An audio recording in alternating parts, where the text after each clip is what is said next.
Puluhan pelajar di Kecamatan Jijawi, Kabupaten Oki nekat naik ke pocok bus. Aksi ini sudah menjadi pemandangan biasa dan meski sudah ditindak namun tetap berulang.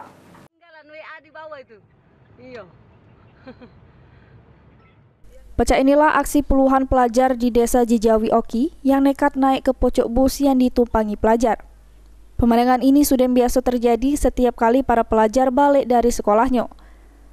Walaupun membahayakan, tapi pemilik bus tersebut terkesan tidak menghalangi aksi para pelajar tersebut.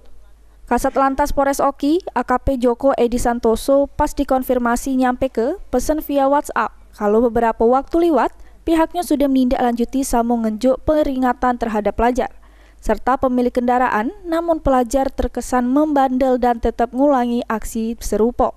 Kasat Lantas Polres Oki nambah ke, pihaknya bakal balik lagi datangi lokasi untuk nindak lanjutinya. Novan Wijaya, PAL TV.